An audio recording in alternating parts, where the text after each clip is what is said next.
While my spouse and I were engrossed in the task of organizing our old belongings for an upcoming garage sale, I stumbled upon a vintage painting. As I turned it around, I discovered a heartfelt message I had inscribed for my beloved wife on our 5th anniversary. Forever yours, Keith. This find instantly transported me back to the cherished memories of our early years together, and I recalled this as a special gift we had exchanged 25 years ago. Feeling a surge of sentimentality, I offered the painting to my wife, suggesting that perhaps we should preserve it and hang it up once more since it held such sweet memories. After taking a moment to read the message I had penned all those years ago, she paused thoughtfully. In a rather nonchalant tone, she remarked, "You know, a bit of black marker could easily conceal that, allowing us to sell it." In one of the oldest neighborhoods, a man lived in an area known for its rough reputation, where the buildings bore the marks of time. His apartment was small and weathered, reflecting the life he led. Each morning he woke up early, put on his worn-out shoes, and headed to a job that barely paid enough to cover his living expenses. The daily grind weighed heavily on him, yet he persisted day after day. One evening, after an exceptionally grueling day at work, he decided to take a detour on his way home. He strolled through the lively streets of the city, hoping that the urban energy might inspire an idea to improve his financial situation. The city's vibrant lights and the background hum of conversations provided a glimmer of hope he hadn't felt in a while. As he wandered through a quiet alleyway, a sudden rush of cold wind engulfed him. Out of nowhere, a thick cloud of smoke materialized before him. To his astonishment, he found himself face to face with the devil, his presence exuding an intimidating aura. Without hesitation, the devil leaned in and whispered, "Take every single coin you have, find the nearest casino, and bet it all on number 27. Although shaken and unsure, the man thought, "What do I have to lose?" Considering his current dire circumstances, the prospect of changing his fortune seemed like a risk worth taking. Following the devil's directions, he soon stood in front of a roulette table in a crowded casino. With trembling hands, he placed all his money on number 27. The room fell into silence as the wheel spun, and miraculously, the ball landed on 27. His heart swelled with joy. But before he could fully grasp his newfound fortune, the devil reappeared, instructing him to bet everything again on 27. Overwhelmed by excitement and a touch of daring, the man followed the devil's advice. The spectators around him gasped as the ball once more settled on 27. The room buzzed with whispers as onlookers stared in awe. However, the story doesn't end here. The devil, with a mischievous grin, nudged him once more. Despite his better judgment and mounting anxiety, the man placed all his winnings on 27 once again. The atmosphere in the casino was thick with anticipation, and shockingly, for the third time, the ball found its home on 27. Feeling like the king of the world, the man stepped out of the casino, his pockets heavier than they had ever been. As he walked, he encountered the devil once more. Overwhelmed with gratitude, he said, "People often paint you as the ultimate villain, but today you've been my guiding star." The devil, looking a mix of frustration and amazement, responded, "You know something? You are the luckiest person I've ever seen."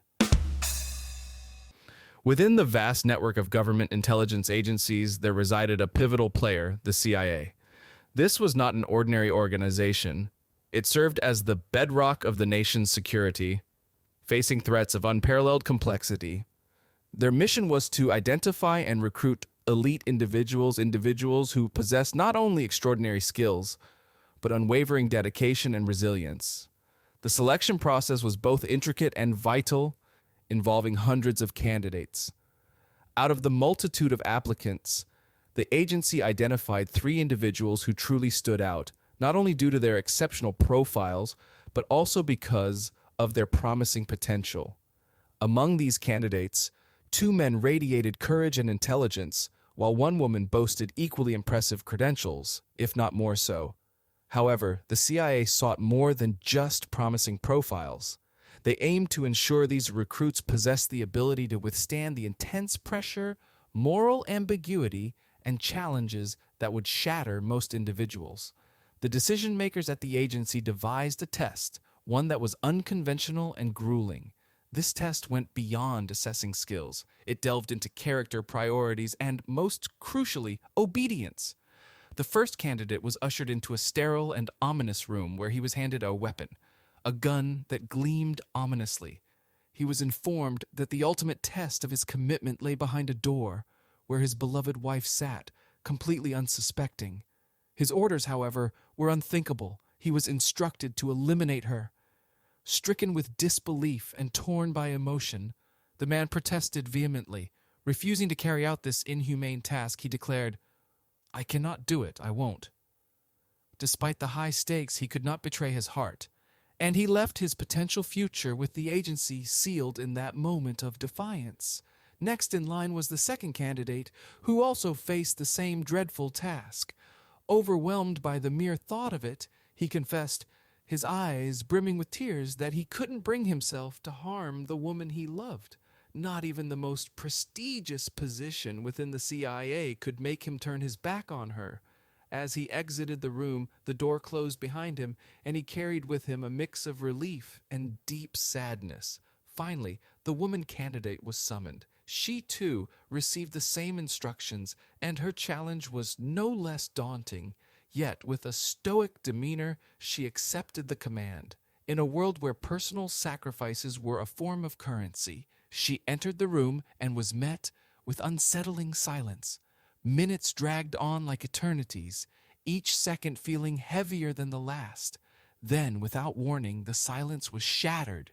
As sounds of a fierce struggle erupted, chaotic and never-ending, those waiting outside were left perplexed, anxious, and uncertain about the outcome. At last, the cacophony ceased, and the door opened. The woman emerged, unscathed, but with disheveled clothing, bearing signs of a fierce struggle. She faced the stunned panel, her breath heavy, and her resolve unwavering. She began to speak, explaining the unexpected turn of events. There was a problem. The gun was empty. It wouldn't fire. But I didn't let that stop me. I had to improvise, adapt to the situation at hand, so I got him with a chair leg. There once was a man named David who cherished his beautiful and powerful bike more than anything else in the world. One fateful day, while enjoying a ride on his beloved bike, he experienced a minor heart attack and accidentally crashed into a tree. Fortunately, he suffered only minor injuries, but his cherished bike was left severely damaged. As fate would have it, a compassionate stranger happened upon the scene and came to David's aid. This good Samaritan helped David, loaded the damaged bike onto his truck, and drove him to the hospital. During their conversation, the kind stranger revealed his own passion for bikes and offered to repair David's bike. David was overjoyed by this offer, as he had initially thought his cherished bike was beyond repair. A few days later, the generous man returned with the bike in pristine condition, looking good as new. David was overwhelmed with gratitude and affection for his newfound friend, declaring that this young man was like a son to him. They spent a great deal of time together, bonding over their shared love of bikes and forging a deep friendship. However, a few months later, tragedy struck when David suffered another heart attack and passed away. When his will was read, it was revealed that he had bequeathed his beloved bike not to his biological son, but to the kind young man who had become like family to him. Understandably, David's son was upset, and his mother vehemently argued against bequeathing the expensive bike to the young man. The lawyer, however, explained that they were bound by David's will, as he had chosen to leave his cherished possession to a man he considered a son. In frustration, the wife vented, "But that young man is hardly David's son." Deep within the heart of France, a land renowned for its romantic tales, bravery, and passionate endeavors, resided a remarkable man named Pierre. Pierre was celebrated among his squadron as the most fearless fighter pilot of them all.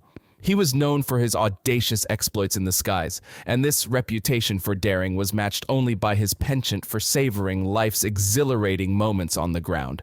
Amidst the many adventures that colored Pierre's life, his heart was captivated by a local beauty named Marie. She too had an appetite for life's fervor that resonated with Pierre's own.